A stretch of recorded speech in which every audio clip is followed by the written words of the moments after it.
Hello and welcome along to another episode of this FM21 story, The Head Coach with me, Daniel. We're back for part 57 today and we continue our great escape with Southampton. And to be honest, it's not looking that great at the moment because it's been pretty easy. You can't see the table because it's hidden behind my head. But today's game against West Ham and the second one against Leicester are the ones that could either wrap it up or could just ease us back into a spot of bother. There's 6 games to go in the Premier League season and everything is firmly in our hands. It's all we could have asked for. We're very happy with how things are. So if you are looking forward to this episode and you are enjoying the series, please do put a thumbs up on the video. Subscribe down below for daily FM21 content from 2 long-term stories. A quick public service announcement regarding the live streams, which are now on Tuesday at 5:30 PM, the same as always, and Saturday at 10:30 rather than Sunday. And you can catch up with the podcast channel in the eye above too. We're closing in on 1,000 subscribers. And if you're willing to go and give it a try, it really would mean a lot to us. But let's crack on with today's episode. We've got 2 big games at the bottom of the table. And this one is the big one. 18th v 17th. We've got a youth intake to look at too. And we've got some results to reflect on as well. But otherwise, this has gone probably just about as well as we could have hoped. Bar the Leeds game 2 weeks ago, which you can see up in the top right here. We have been as sturdy and as solid defensively as I've ever seen from a team I've managed that's not right at the elite. Any side that's sort of mid-table or fighting relegation, to have this level of consistency defensively is absolutely astonishing. So let's go and have a quick look at the schedule and then we'll see the Premier League table. And basically there's one result that has made this from being a tight relegation race to us being in the ascendancy. You were with me for Bournemouth, of course, and transfer deadline day, where we lost out on that Brazilian wonder kid. I still haven't recovered from that. But Manchester City away, we lost 2-1. It was a good effort. Ant Fontwell got a late consolation. A 0-0 draw at home to Tottenham, a 1-1 draw away at Newcastle. Ant Fontwell with the goal there. And we nearly clung on with 10 men for 40 minutes. It was an incredible effort. Away at Liverpool, though, is when the season changed. Now, I wanted to give you a lovely spiel about how it was too tight to make changes and I wanted to trust the 11 on the pitch. The truth of it is this. At half-time, we were 1-0 down. I thought it was game over. I went downstairs to do something, came back at the end of the match, and lo and behold, we'd won 2-1. So the side does better when I'm not here. I think that's fair to say. We backed it up, though, with a narrow 1-0 victory at home to basement side Millwall. Ant Fontwell getting the goal there. And our failure with Derby in the playoffs last year has actually come back to help us there. A 3-2 defeat away at Leeds, very uncharacteristic. And actually in the league, the first time we've conceded 3 goals. Djenepo and Haidara got ours, a screamer from Haidara too. But a pretty uncharacteristic poor performance. However, there was no need to worry, because after the international break, we were back to normal. Albeit we didn't manage to sneak a winner. A 0-0 draw against Sheffield United, another crucial clean sheet. If we look since we've joined the club, that's now 6-7 in the Premier League. Brilliant effort, all of them bar 1 at home, I think. It's a fantastic turnaround for Southampton, and although it still leaves us in 17th place, we are 9 points clear of West Ham in 18th. Now that could become 6 today, and with 5 games to go, that makes things a bit squeaky. But because of the defensive efforts, we've got a better goal difference as well, significantly. And then there's sort of 4 sides within 2 points, and our second opponents today, Leicester, are definitely very much one of them. So it's going to be really interesting to see how this finishes, and we could be losing some big sides at the bottom. But West Ham today is the one that could make us safe. If we win this, we're 12 points clear with 5 games to go, and we celebrate already. So let's go and get into it. We'll do our youth intake between the 2 games. Hopefully we'll still be in a good mood at that point. But this is West Ham v Southampton, so let's have a look at our lineup for today. I think Bernardo had a knock from last week, so I'm going to bring Tsimikas in. Barely been fit to start in the last few months since we've joined. The midfielders basically stayed the same, and then the front 3 has largely done so too. So a couple of injuries on the bench. Lucero will replace Kovnacki, and Vegas will replace Bernardo. But otherwise, it's the same 11, it's the same 18, it's very consistent. We've been quite lucky with injuries, despite 1 or 2 when we joined. And hopefully we can continue our luck and our good defensive efforts on the pitch today. If West Ham v Southampton is a crucial game at the bottom of the Premier League. If we can keep another clean sheet, survival is almost secured. Let's go and see if we can. Well, only 5.5 seasons in, and I think Pablo Fornals is the only survivor in that first 11, and in fact in that 18. There's some good players in there, Matthias Ginter and Gieser in the middle. There's some quality players, but Victor Siganov, former wonder kid in the game. But there's no real originals there. There's a lot of turnaround in a 5-year period, so let's see how they get on. There's a reason they're down at the bottom. Some of those boys are either inconsistent, haven't gelled together, or maybe just aren't quite as good as the old batch. Let's go and see which one it is as we get into the big game at the London Stadium. If we can get a result out of this, particularly a victory, I will count as safe. But can we do it? It's West Ham on the front foot early on. Fornals, the man we mentioned, picks it up in the middle. Plays a 1-2. It's up to Mbalo. He beats his man. Gets into the box. It's a good challenge from Pulga. But it falls for Hilton, the left back, across the box. And within 3 minutes, Victor Siganov gets the goal. And after all of our brilliant defensive efforts, which we've talked about consistently, it is West Ham 1, Southampton 0. And there, we completely switched off. A worrying sign, perhaps. We're back again with Siganov's free kick. Brilliant save, Odysseys. We're going to demand more because we have put nothing into this game. It's been a really poor performance. We need a reaction. We need someone to take the game by the scruff of the neck. And when the pressure's on, we've not really got to see this Southampton side yet. We've had the sort of new manager bounce. We've had the free swings. But this is one of those games where we have to get something. And as Odysseys puts the ball forward, it's a handball there. It's a very strange free kick to give away. And we've got a chance to get back on terms. Ward-Prowse normally has a great delivery. That one's not bad either. And the 5'4" striker had a free header in the box. But he's missed the target. Still 1-0 to West Ham. And to be honest, they've been by far the better side. Half time then, not a good performance. Probably one of the worst I've seen. We're going to point the finger. We're going to say we expect to see better. We're ignoring the assistant manager. But there's got to be some sort of reaction from this. I know there's tired legs. I know there's people that have played nearly every game we've been here. But it's got to be something. And maybe it's a set piece as Ward-Prowse puts it in. Evgen heads just over. Oh, we've missed 2 free headers in this game now. I didn't mention in the preview we've got a big long injury to George Dobson. So we're a little bit short in the midfield area as well. I'm going to bring on somebody. I think Rodriguez for Pulga. I'm also going to take off Evgen. He's going to be replaced by Panya. He'll become an inverted winger on support. And then the final change, same again. Janepov, Volkov on. We've seen his heroics a few times already. Odysseys picks it up in goal as we're back again to try and take a chance. Volkov comes over halfway. Time on the ball. He runs past people. We've seen his antics off the bench before. They're often very good. As Walker-Peters tries to find Ward-Prowse. And it's a poor ball. He didn't need to go back there. And Barlow's now got that channel to run into. Gets to the byline. Gets into the box. Completely unopposed. It's a good save from Odysseys. It's cleared downfield. And Hilton picks it up at left back again. Another chance for West Ham to take this game. As Fornals cuts it back to Anguissa. Time on the ball. We're not really getting that pressure in. Is it the tired legs? Or is it the quality of Victor Siganov? We said former wonder kid. What a player he is. And he has beaten us almost single-handedly here. A thunderous strike from 30 yards. And Siganov is the man. I tell you what, if West Ham go down at our expense, the director of football better sign him, because he is some player. And as it stands, they're back to within 6 points of us. And the relegation battle is back on. We've got a free kick on the left with Tsimikas. Just 15 seconds left. It's too late. It would be nice if we could score, of course, but it's not going to happen. Svensson finds Mbalo. I'm not actually sure why we're seeing this, unless West Ham are going to get a third. Rossi goes back to Mbalo. Comes over halfway, no pressure whatsoever. I think this is the worst performance I've seen so far. And the fact that it's come in the most important game and the most pressurised game, I'm a little bit concerned by that. I really am. I'm not sure what to make of it. The game that really mattered, we haven't turned up. It's something we've got to say about Folwell up front as well. He's very good normally. But when he doesn't score, when he has that off day, it's really bad. The assistant manager's recommendation, I should have looked more carefully because that wasn't good enough. The boys are demotivated and that could be a turning point. We're back at home, we've got the comforts of St Mary's next week.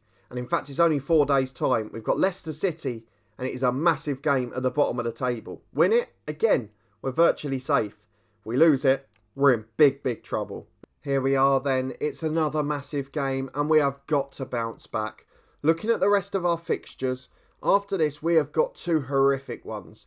We're away to Manchester United in 2nd, are home to Arsenal in 4th, and we follow that with Everton away in 15th and Burnley at home in 9th. So perhaps the last 2 could be a chance for us. But but you don't want to get on one of those runs where you've lost 4 games in a row or not won in 6. And this is really the winnable game out of them. It puts us above Leicester with a better goal difference. And with West Ham catching us to 6 points, and with West Ham away at Millwall already relegated next, I feel like we have to get a result. So let's go and get into it, see who's fit, see who's not. And hopefully, just hopefully, we get something positive. We have a look at the lineup for today and what we're going to go for. I'm going to bring Bernardo back in because Tsimikas, he's not really set the world alight when he's played. And generally, our defensive record is better when Bernardo plays. And that's as simple as it is. We're sticking with that for now. I almost want to bring Travis back in, and in fact I'm going to. Ward-Prowse will be box to box. Travis will be a ball winner. It was the winning formula when we started, and it's going to be the winning formula today. The rest of the team is going to stay as it is. We need a better performance from Folwell. We've got Kovnacki back on the bench. We're back to our full 18.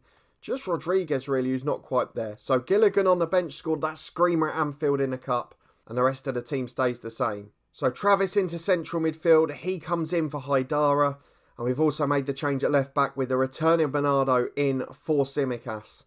So let's go and get into the second game of the day. We're back at home. We've been brilliant there so far. And we just can't lose. A win would be ideal. A draw would be okay.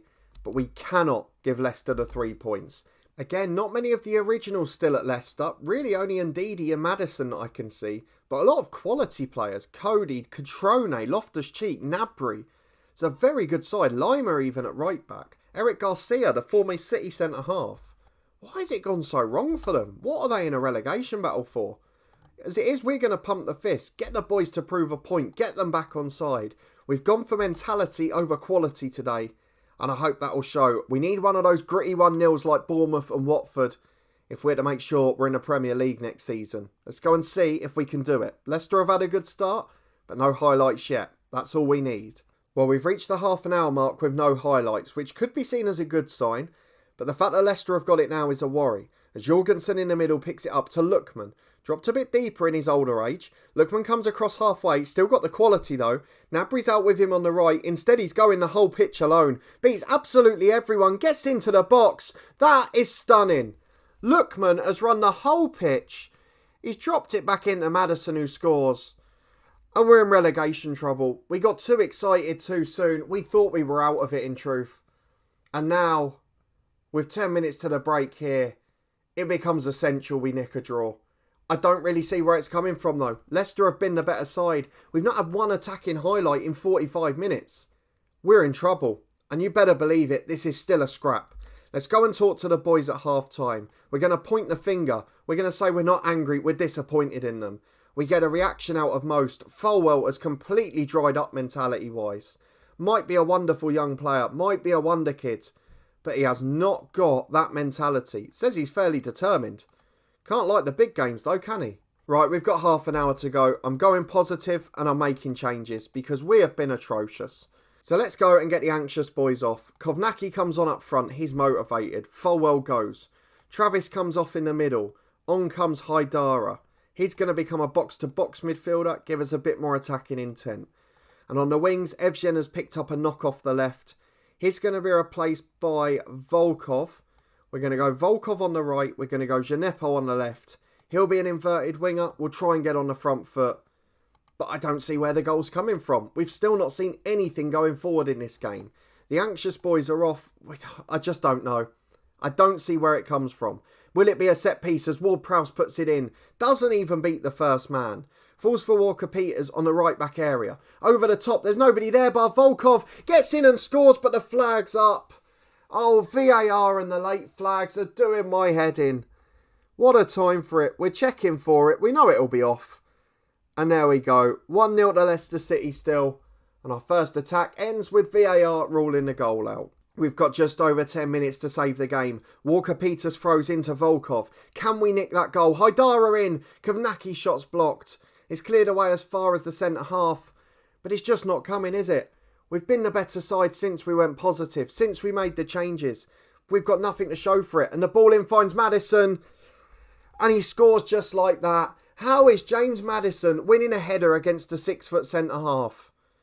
Jan Bednarak has not even jumped.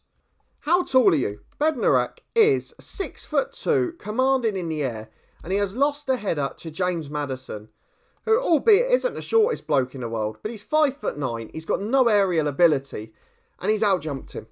It's not like it was unmarked, he was with him, he didn't jump, and he let the goal in. And that's why we're in relegation trouble. After this, we'll skip ahead to Millwall West Ham, because we're going to need a miracle. But we're in big trouble. We've taken Leicester out the relegation hunt. It's now Everton, Villa or us that West Ham have got the chance of catching. A 2-0 defeat at home. The defence is drying up. Centre forward Ant Folwell has got no mentality for the big games. And you can be a wonder kid all you want. If you go hiding in matches like this, you're not going to make it at the top. 6 points separate us. West Ham have the game in hand. And that's against Millwall on Friday night. We're going to skip ahead and see the result very quickly. Because come the end of this episode, we might be in big, big trouble. I'll see you in a moment. Potentially the worst episode we've ever had in this series. I don't yet know the Millwall v West Ham result. I'm going to go and find that in a moment. Ant Folwell has trained well this week. But again, you need to work on your mentality, not your technical attributes. Guido Rodriguez is declining quickly. Moussa Djenepo, the star winger, is now out for 4 to 6 weeks. Basically the season. I've almost forgotten to show you the youth intake, so let's go and look at that very quickly. So, if we go to the candidates, these are the ones that haven't made it or haven't been offered a contract.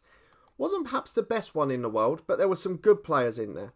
So, if I go and show you them very quickly, the star of the intake apparently is Thanasis Barounis. He is a central midfielder at 15 years of age, got a real good technical attribute, really good personality and mentally driven. At 15, obviously, not physically great. We'll hope that that will improve as he gets older. But a good player. Certainly not brilliant, not going to set the world alight, but I'm sure he'll do something for them. Although, based on January, he'll probably get sold off in a couple of years. Francisco Diaz was next, the young Portuguese centre-half. Not the best, perhaps, but certainly a decent prospect. May well be a Football League player. Not sure if he'll make it to the Premier League. The final one is Jake Gilbert. He's a decent player. He's got the sort of attributes that could work for his role, but I don't think he's ever going to set the world alight. We're probably never going to see any of these make the first team, and they're certainly nowhere near as good as the ones that have been here before or the ones we've inherited when we joined the club. But a decent youth intake nonetheless, and I'm sure they'll develop into decent players. But let's go and have a look at the dreaded moment. When I press continue, we're going to get the result on the screen. And after remarkably starting 6 points off a safety, we got ourselves out of the relegation zone and 11 points clear. And if this result has gone against us, it could be back within 3. So let's go and have a look at what the score is. I'm dreading pressing it. It's exactly what we expected. Siganov again with the goal. West Ham move on to 29 points. They are trying their best for the great escape. We are on 32. If Aston Villa or Everton win on Saturday, I mean, we're going to be in a world of trouble. It really is getting tight. It really is disastrous. Don't even tell me what we do if Newcastle start winning. So there's a lot to ponder. What we're going to do then, if we go ahead to the schedule, we're going to play Manchester United and Arsenal off camera. Unless we get a miracle like the Liverpool game, I doubt we're going to get a result. But the fact that it's now 4 games, 3 defeats, no wins, and 7 goals conceded as well, it's all very uncharacteristic. Is the new manager bounced the honeymoon over? And are we going to have to save ourselves against Everton and Burnley? Everton could still be scrapping with us. Burnley will hopefully have nothing to play for. But they're up in mid-table, so they're a better side than us. So if you want to see that and you did enjoy this episode, you're certainly getting drama to the end of the season. Please do put a thumbs up on the video. Subscribe down below for daily content from 2 long-term FM21 stories. We're back with Bangor City tomorrow. Not all going to plan in that one either, as we start our new season, our new European run, and work through the transfer window as well. But we will be back in 2 days for the finish to this Premier League season with Southampton. And it could yet, despite what it looked like a couple of weeks ago, be the wrong move to have left Derby. I'm not going to see how they're getting on yet because it might well infuriate me.